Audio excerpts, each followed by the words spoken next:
Do you want to learn how to look at things in a new way? Then this episode, Be Fresh, is for you. Why do you coach?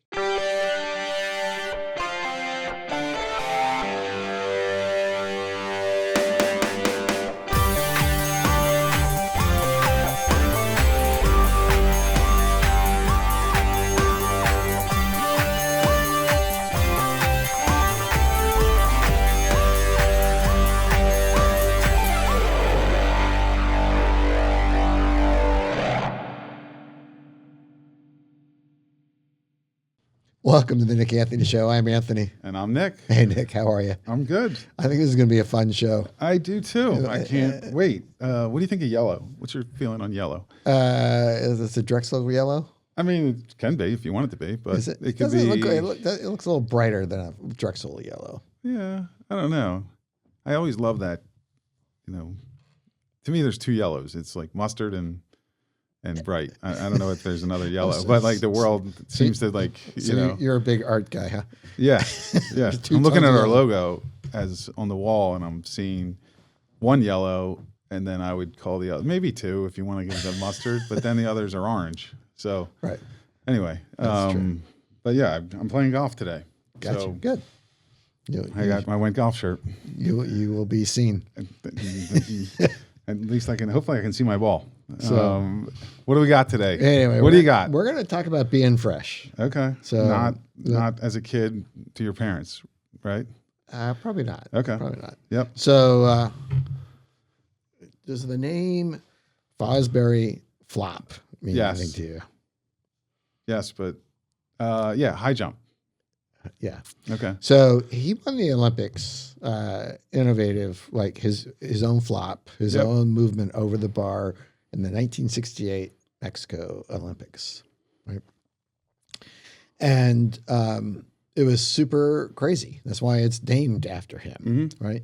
And he had two really big coaches in his life. One was in high school, one was in college, and both of them at first didn't want him to do it. Yep. But he couldn't do it, and he couldn't do well enough to his standards and the way he wanted to perform on his own. So in high school, this guy innovated his own flop, his own method for going over the Yep. bar. Real quick, is that what we see today? So I was going to 90% of people do, I'll or get there. okay, I'll get there. All right, so, sorry. but this is again. But so even his high school coach discouraged him, and then relented because he saw the success. His college coach was the same thing. His whole freshman year, he had to practice the traditional way, even though he let him do his flop in meets, okay, right? But then when he was a sophomore, right, he started breaking records, and so then his college coach, who was a super innovative, great coach, who actually as a freshman even tried to get him to change events. okay, Because in the traditional way, he wasn't great at going over the bar. okay. And so, but his college coach ended up embracing it. And then, so, we think of it as like this weird thing, but he had to convince his own coaches to get there. But to his credit, their credit, his own coaches did it. But to answer your question now, the answer is yes. So we went from being this crazy high thing that a high school kid was trying to do, who had multiple people try to stop him, Yep. and he became the standard. Now it's the norm. Yeah. So not to belabor, but the one it used to be like kind of going over like almost like chest down, Right. right? Yeah, And there's then a now- scissors and then yeah. a chest down row, and now you go over backwards. And I can't explain the physics, and I'm not going to try to explain the physics, but it's just the concept of here's a high school kid innovator, and his high school coach was good enough, secure enough in himself Yep. to give him a chance. Right? Yep. College coach the same way. This college coach was super successful, super good. He could have done anything. He could have demanded that he change events and all, because he tried to talk him into doing the triple jump, and all that kind of stuff. And he went with him too. Huh. And then it became the standard, right? And so Fosbury deserves tons of credit for being so driven and having that resilience to try something new over and over. I mean, he changed the way you even run up to the bar. Right, everything changed. Right, I don't know if it's called a bar. I think it's called a bar. But he changed everything about it. But so a high school kid did that. Yeah.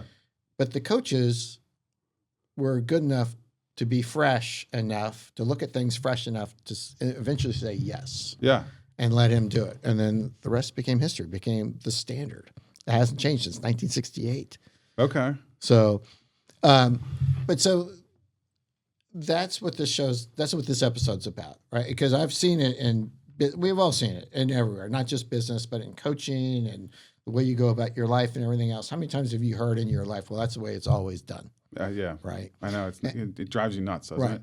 And I've had the fortune of being put in charge of a couple of things, divisions and that kind of stuff, businesses that needed a turnaround. Mm-hmm. And what I found in the business world is I would just have to come in fresh, Mm-hmm. right?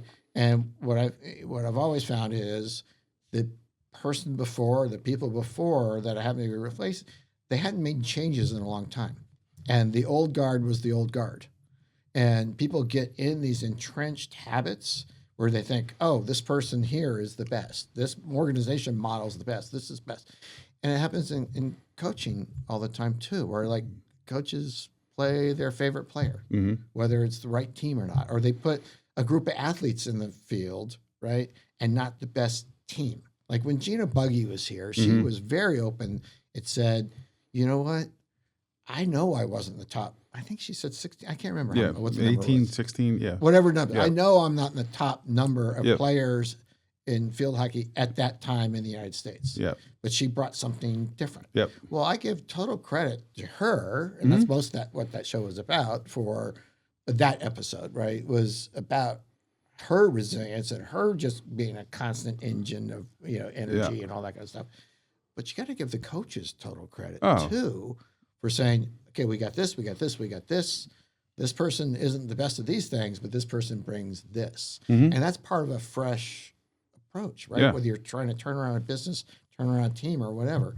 But I think a lot of coaches end up in trouble because they don't look at it fresh, right? It's like when your kid's growing up, right? Mm-hmm.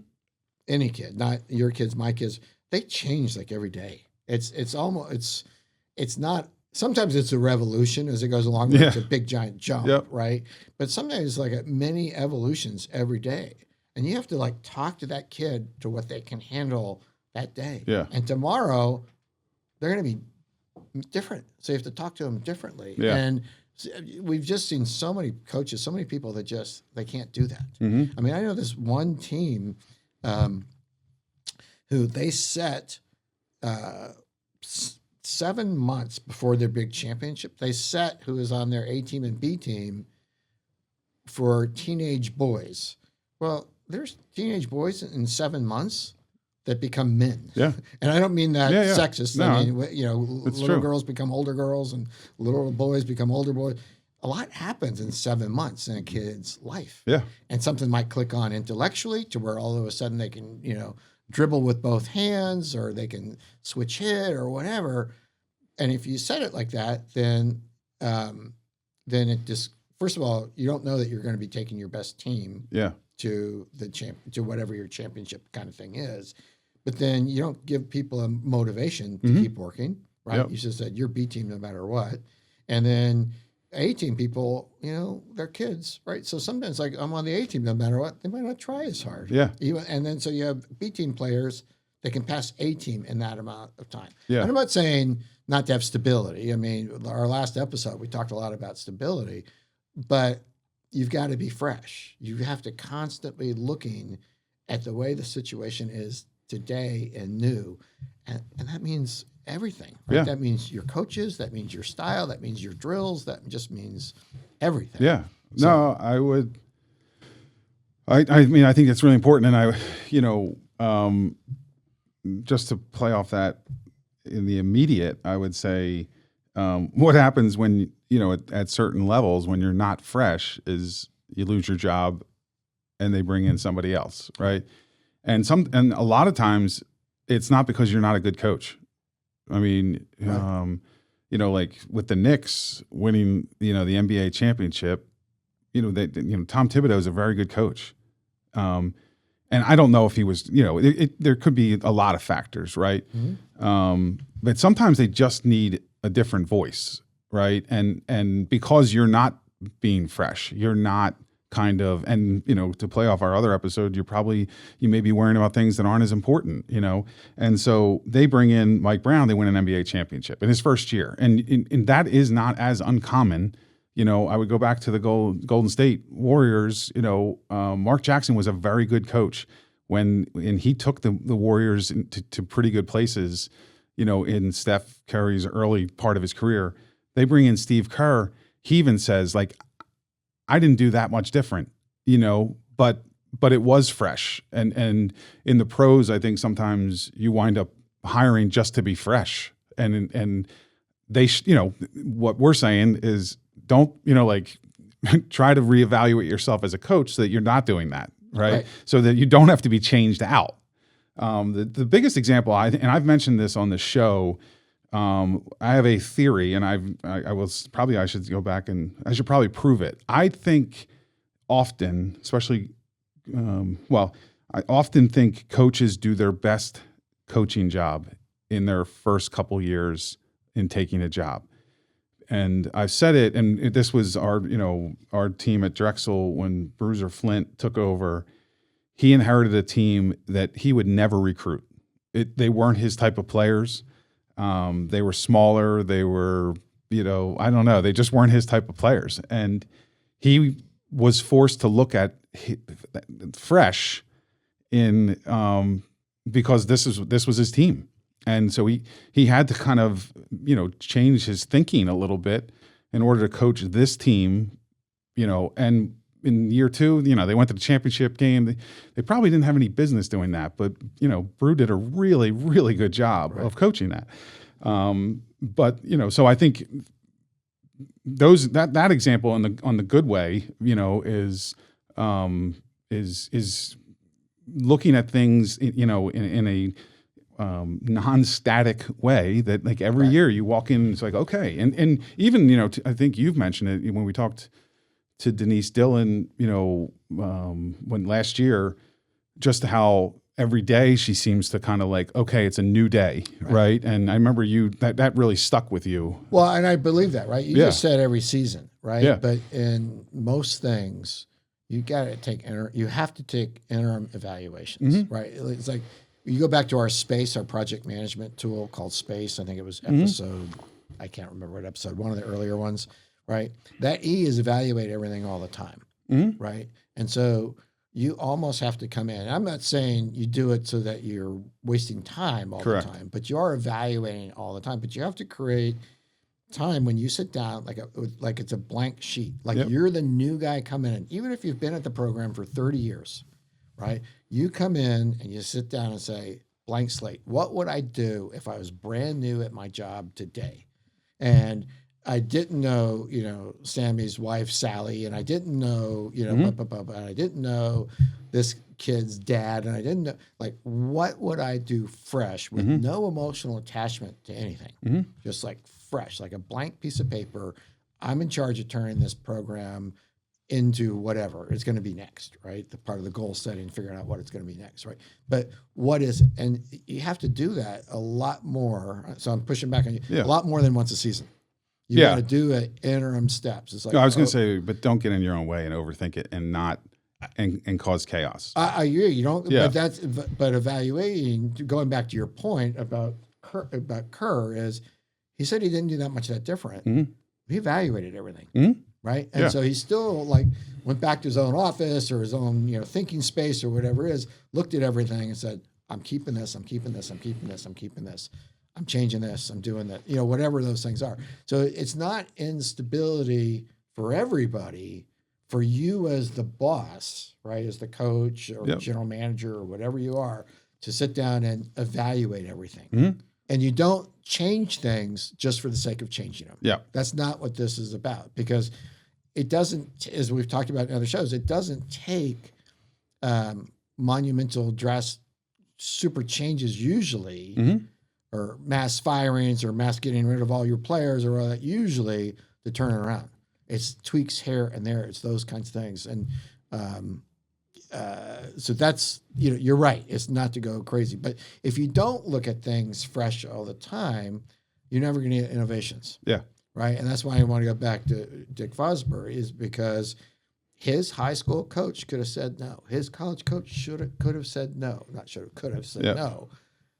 But they were established, they were successful, they were credible. They could have said no, but they looked at it and said, wait a second, this is kind of working. Yeah. I need to like evaluate this. So they didn't change their 4x4 relay. Yeah. You know what I mean? They didn't change everything to allow this one giant innovation to break through. Yeah. I mean, I think that the greater the principle or the pillar, probably the less often, right, you need to look at it. For instance, your core values, right?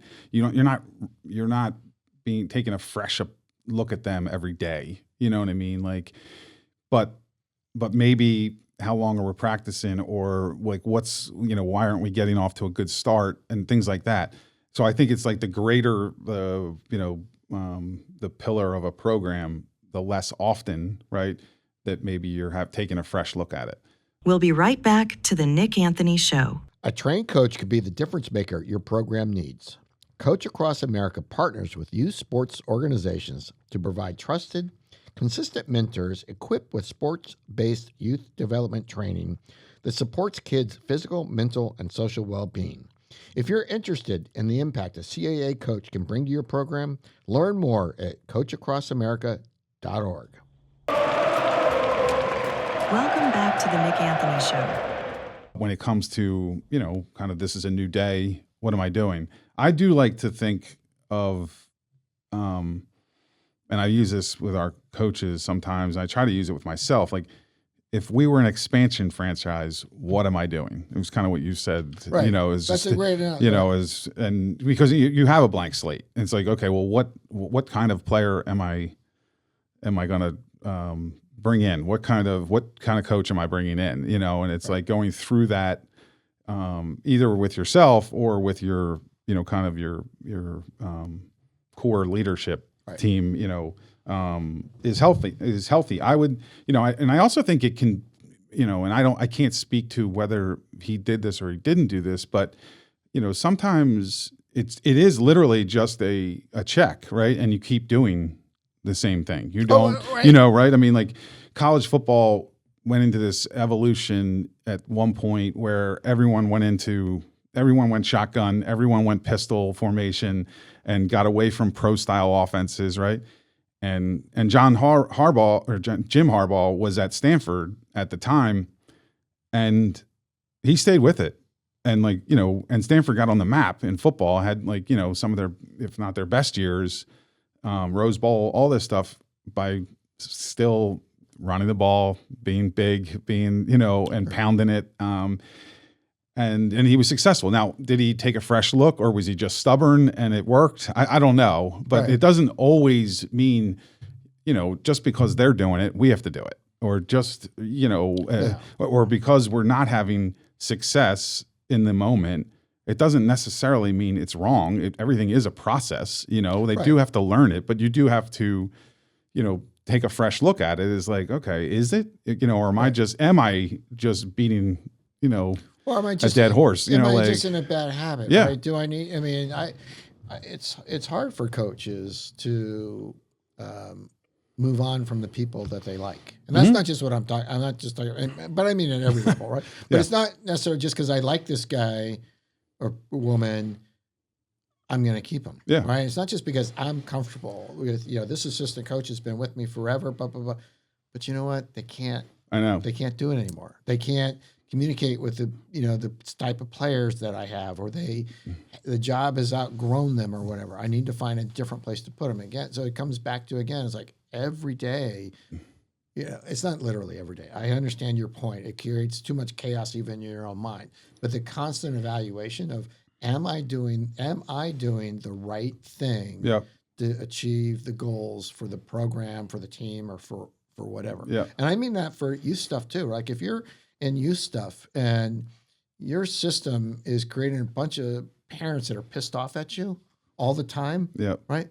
Well, I know the parents don't really probably know the sport as well as you do. I know they're not volunteering their time the way you are and all. I get all that.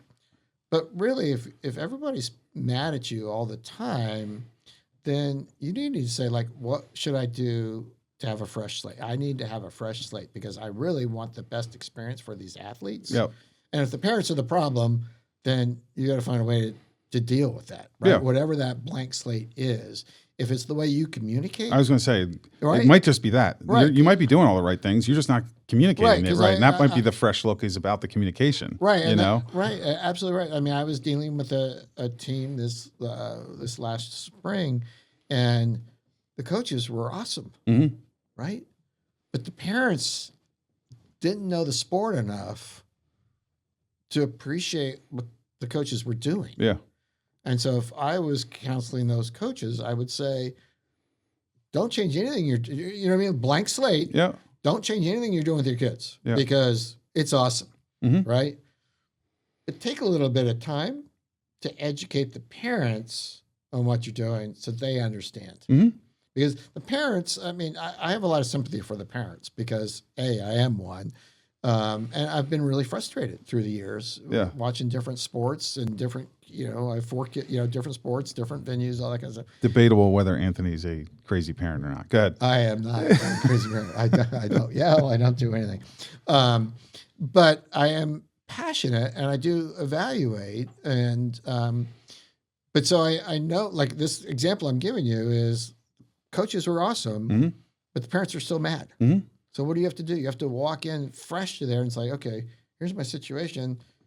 The program's developing. The kids are getting better. Every, year we're doing better and better, but my parents aren't happy, right? What do I do? Blank slate is I need to open up my communication. In business, you sometimes have to open up communication with the investors. Mhm. You just have to do things differently. You Yeah. can be running a great business, but if your investors aren't happy, you Yeah. still have a problem, Yeah. right? And the parents are the investors. Yeah. I mean, I think a lot of that has to do, and we've talked about it in other shows, is confidence and secure, is being secure. Because I really feel like, I'm thinking about myself and when, things that I have a conviction on, and do I ever take a fresh look at that? I don't know, I think, and maybe I will after the show. But it is hard because like you feel like you learn so much to get to a place about like a conviction or a habit or a process or anything like that. And then to try to go back on that or tweak it or change it takes a very secure person, or in their job. I mean, whatever in their, But I will say this. Actually, two things. Well, no, I'll just skip that one part Yeah. for now. We'll come back to it a different day. But nobody's perfect. Mhm. We're all human, and then we're dealing as coaches. We're dealing with tons of humans with tons of different perspectives and roles. And you know what? And the parents might be 100% wrong from a perspective. Like here's another example. There's a parent who was mad that their child was not playing. This is a water polo Mhm. thing. Wasn't playing more in the hole, right? And I know Yeah. that doesn't matter. This position over Yep. here, right? But the child was left-handed. As that's a huge advantage in water polo for certain positions. So that the person was playing over here more, but there's a reason for that, Yeah. right? I was able to explain it to him, and he was better, right? Should the coaches have opened up communication? I'm not being critical of them. I'm not even sure they knew there was an issue Yeah. to explain, but that's something that you need, not you, but you might want to think about those kind of things. So are those coaches wonderful and great? Yes, right? And, right? But the parents didn't necessarily see it. So you might have to do something different as a coach. Doesn't mean you're not really, really good, but nobody's perfect. Yeah. And so the constant self-evaluation, the constant evaluation of everything in your program is part of recognizing nobody's perfect. Yeah. Not the players, not the parents, not the coaches, not the refs, right? Going Yeah. back to our last episode where you Yep. were talking about getting all mad about the refs. The refs aren't perfect either, but what are you going to do about it? Yeah. Right? That's always the question. That's part of being fresh. And that's coming in every day. Like if I'm new to this situation, if this is a brand new program that I was taking over today, what's my evaluation? If you're Steve Kerr, you're keeping 99% of it and you're tweaking the 1%. Yeah, I do think part of that is being hard, really hard to do is trying to do it as a, you know, kind of in a habit rather than, oh, wow, things are bad. Now I have to do it. Right. It's not waiting. Right. Yeah. You can't wait. Now, you know, you still have to do it if things went bad, you know. Right. But I think you can't. I mean, you got to try to do it as a habit to be fresh. You know, what am I doing? That self-reflection, that bringing something different or looking at something different before trouble happens. Now, again, trouble happens, but Well, it does, but I think this is trouble prevention. as best you can. Right. Yep. No, you're coming in fresh all the time. But you can make a mistake in being fresh sometimes where you change something that you shouldn't change. Right. You just And were then impatient, Quick you know, or decision whatever. and change backs. Right? Yeah. There's different kinds of decisions. There's like decisions that are impactful and really hard to reverse, and there's decisions that are easy to reverse. Mm-hmm. Those easy to reverse things, you don't spend a lot of time evaluating. You just kind of try them. If they don't work, you go back. Yep. The ones that are hard to reverse, you spend more time Oh, yeah. thinking about before you implement it. But again, that's still thinking about coming in fresh to the situation. Mm-hmm. Like, what would I do if I were brand new today? Yeah. I mean, I would say, you know, a good example of this for me recently is like one of our coaching staffs changed their recruiting. I mean, they just, because they just were like, all right, I need to look at this differently. And they did. And they're super excited about it because they kind of were like, you know, we do it this way. This is what I'm from. This is what we do, blah, blah, blah. And then they realized, like, hold on, we're not getting the kids that I think we should be getting because we're focusing on something because of we should get this level kid and everything. And you know, they've reevaluated and thought, no, you know, this is where we can dominate the market. Right. You know, whether that's certain, you know, maybe level of recruit isn't as high, or maybe it's, you know, different physical or emotional skills, you know, and it was just a fresh perspective, Right. you know, and I give them a ton of credit. We'll That's- see how I it love plays that. out. I love that example. Yeah. No, the fact that they're Oh, trying yeah. and they're looking at it fresh and as opposed to saying this is the way we always do it. Yeah. Right. When you think about the innovations in sport, I think about things, you know, being from the West Coast. I think about Bill Walsh and the West Coast offense in football. Yep. Right. I mean, that was super innovative, Mm-hmm. and he could have been told by 1,000 people, "That's crazy. Don't do it that way. You can't win that way. You have to win this way." Right. But I come back to Fosbury, right, and the fact that a high school kid was such an innovator that it now became now it's the standard decades later, and I think that's what coaching's all about. If you're talking about youth sports, you're talking about teaching kids lessons that help them get to the next level in life, not in sports, right? And being innovators, especially in this world of AI and constant change and all that kind of stuff, right? Teaching kids how to be innovators and letting them see that you change with the times, that's giving them a life lesson. Yeah. If you're in college or you're pros or whatever, you've got to innovate just to keep your job. Yeah. And if you are not fresh all the time, constantly evaluating everything all the time, like Denise Dillon does, right? You're eventually going to not make it. Yeah. You're eventually not going to have success. So I contend, even if you're a wildly successful, dominant program, you have to keep evaluating every drill, everything, every level, all the time. No, I mean, I think youth is really interesting because if you're not fresh or aren't open, you know, to certain things, you know, that kid writes right-handed or whatever, or writes left-handed, and you're going to force them to play a certain sport with that hand. Right. And I think I'm a living, breathing example of that is not necessarily true. But somebody could have, you know, said, no, you're right-handed. Put the stick in your right hand, because I play dominantly left-handed in lacrosse, and I'm in other sports as well. But I am right-handed, you know. Right. So I think, you know, So did someone have a fresh look at that and be open, you know, to that? Yeah, so credit to your coaches. Yeah, I mean, I think, you know,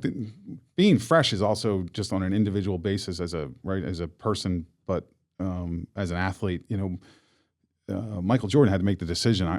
I need to put more weight on. I need to get stronger, and made a conscious decision because he was getting beat up by the Pistons, and he needed to be able to take that. And that, frankly, you could argue it made him less explosive or less whatever. And then ultimately he wound up changing his game slightly and becoming a post player, at times in his career. So I think we've gone back to it. He's, one of the ultimate, if not the ultimate competitor, and yet was still, okay, let me look at this as a fresh perspective.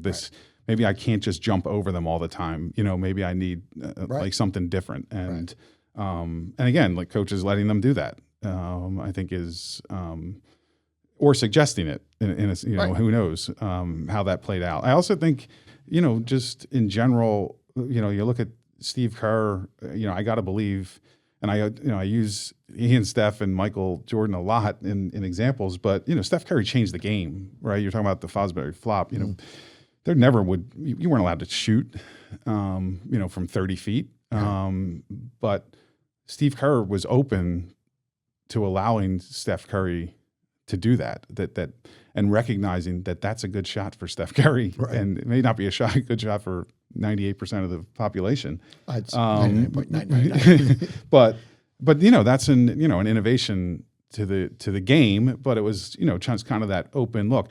I mean, like going back to the West Coast offense, as you said, like those coaches who have this sustained success, or, Andy Reid, like you can't coach that long, right, at that high a level without being able to, to look at things fresh, right? I mean, it's a different game than it was 15, 20 years ago when he started, as a head coach. I mean, Mike Krzyzewski's run, and some of those, like Tom Izzo at Michigan State basketball, and then Krzyzewski, that's not the way they started in coaching, is the way the game is played now, so whether it's the type of, players he recruits, whether it's the style of play, and anything, you can't unless you look at things in a fresh perspective. Right. Even, like analytics, like think about, if you're an old school coach and you're just shut off to analytics completely, is that going to be good, to not look at that in a fresh perspective? That's a whole other avenue of sports that has come into play in the last 5 to 10 years, right. And again, you have to learn how to use it. It's like we have to learn how to use AI in the best way, but. And I would contend one of the things that we preach on the show a lot is PKE. It's not just physical and not just knowledge, but it's getting people emotionally stronger to deal with whatever situations they have to be competitive. Yeah. So, anyway, be fresh. Yeah. Not to your parents. All right. Before we go, I just want a word to our audience, and that is I appreciate you being here. If you stuck around to the end of this show, that means, I hope it means you got something out of the show. If you would do us a favor, please, and share this with somebody else in your life that would get value from this, it'd be greatly appreciated. Thank you. Thanks, Anthony. All right. Thanks for joining us for today's show. We want to hear from you with your questions and comments. You can find us at thenickanthonyshow.com and our social media handles, which you can find in our description.